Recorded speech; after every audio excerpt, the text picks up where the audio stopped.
forget about it. They think they have no one to reach out to, and then that's when you guys get inundated with phone calls. We also, our vendors will have placards out there as well that have the same information on it. Part of the reason I'm here really is just to show you that, like, not only through this and the stuff that we're already doing that you guys are hoping to achieve through your franchise agreements, that we're very accessible. I mean, we're a company that's in your neighborhood. The people that have been in this network, whether the name was Frontier or whatever it's been in the past, it's the same people, the same neighbors working that same network. You know, so I just wanted to, that's part of why I'm here today, is just to express those things. And I know there's another neighboring city you guys are probably in communication with in Eldon. We just sent back all their documentation they requested for their franchise agreement. And again, it's very similar to what you guys are doing. And if you look, even in what you were speaking of some of the acts, there's a 2007, there's an act established here in the state that, qualifies a lot of things you guys are asking for as far as franchise agreements and what you can and can't do. And for the most part, again, the execution of it in the field is on us. But I like to think that our goal is to really exceed your request with your franchise agreement in general. Because we're the light in the city. It's, a lot of our network is, we touch every street you guys have. So it's, we're going to be everywhere you guys are at. So this number right here gets to you? That actually goes to the people on that card, which is my primary vendor in this area. They have an office literally probably 2 miles from where we're at right now. When I came and met with you guys this afternoon, I literally went to their office to grab that stack and bring it to you guys, have them to give out, to post on your local Facebook page, or to have available to any resident who comes in with a complaint and says they can't get hold of us. We are very accessible. Thank you. You helped me understand a little better. I appreciate how you yield back to you guys. Councilmember Hutchins. Question, you touched on it a little bit a moment ago. Our ordinance requires maintenance of the yard all the way to the curb, basically. If that homeowner includes in that maintenance underground sprinklers and those are damaged in this process, is that covered under your? Yeah, we repair them. If it's something we identify or can be identified the day we're there, we'll do it. If it's identified and it's our issue a month later, we fix it. I say a month just because by that point, everybody's usually identified everything that could have gone wrong. But there's not really I'm not saying a month is what we cut off, but just to say that, just because we're done in your neighborhood doesn't mean that damage could have been discovered that just no one knew. Somebody recognizes they don't go out in their yard, they have automatic, and one Sunday they haven't noticed there's a big puddle in the corner because we hit something. Yes, get a hold of us. A lot of our crews carry the stuff to repair the sprinklers on site the day of the incident. That's common practice for us. That's probably one of the number one complaints. Oh, yeah. Like I said, a lot of states, a lot of houses, a lot of neighborhoods, both with the stuff you guys are asking for and even more stringent, HOAs and things that want all sorts of things. But Councilmember O'Reilly. To piggyback on Councilmember Pinkerton, the last meeting I mentioned possibly because of the lag times. Is this something we could coordinate and have on our new fancy website? We're going to have just kind of a rolling, hey, here's the dates that Frontier could be here, whoever's here that could be in this area, this neighborhood.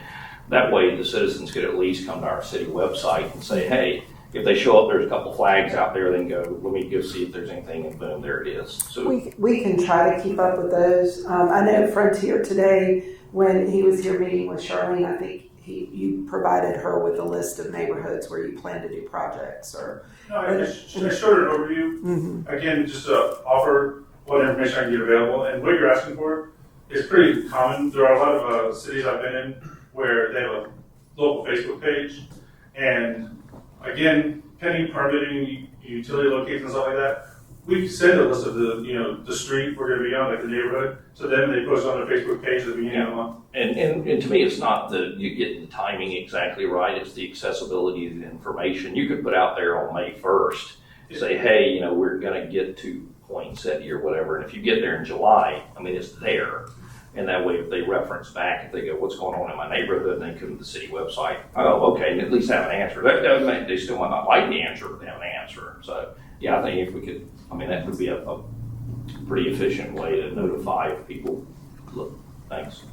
In general, we don't put that information out much more for like if it was your Facebook page, just due to competitions planning their build and where they're going.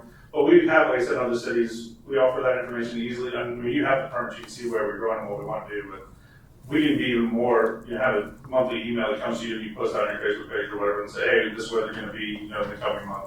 Sounds like it worked. It's pretty standard, in other neighborhoods. Okay. Really, it's, communities that have that kind of thing, they're still smaller, where people actually look into that.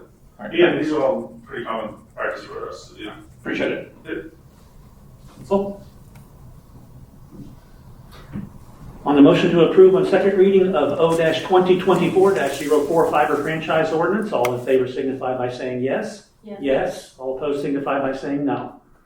That motion carries by a vote of 7-0. Item 6C, proposed speed limit change for Poinsettia. Councilmember Pinkerton, would you summarize, please? Yes, sir. For the last meeting, I had requested that we change the speed limit in Poinsettia neighborhood from 25 to 20 miles an hour, be consistent throughout the neighborhood. Since that time, I have gotten a little bit of feedback, all of it positive. The only thing that could have been construed as negative would be people would like to see more enforcement. We talked about that. To me, this is more about getting it into the drivers and the citizens of Poinsettia and Simpsonville, that we have people on the street, there's runners, walkers, and we don't have sidewalks. So again, I propose the speed limit change for Poinsettia to be change from 25 to 20 throughout. Second. I have a motion from Councilmember Pinkerton with a second from Councilmember Root. Discussion? Hearing none, all those in favor signify by saying yes. Yes. All opposed signify by saying no. That motion carries by a vote of 7-0. Item 7D, Planning Commission appointment.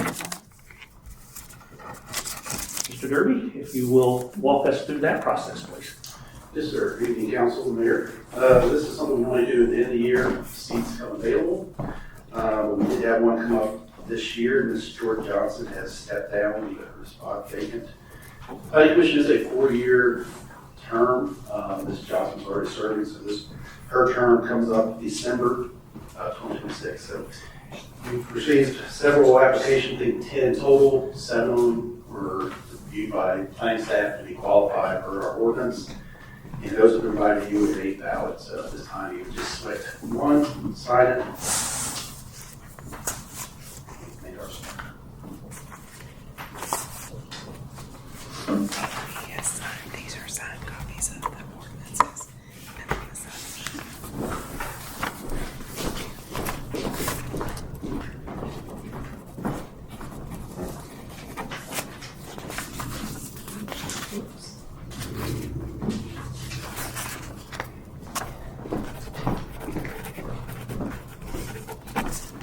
Give us just a moment.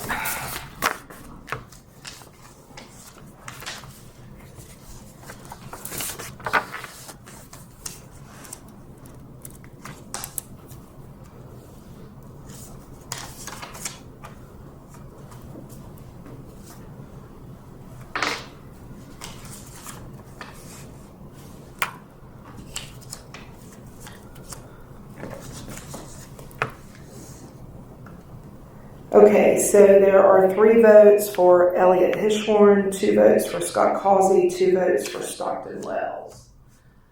No votes for the other candidates that are listed here. I assume that means we go with the top vote getter, John. So Elliot Hishorn is your appointment to the Planning Commission. If there are no objections, Elliot Hirschhorn will be the appointment to the Planning Commission. Council? Thank you. That concludes all of our business items for this evening. If there are no objections, we will stand adjourned.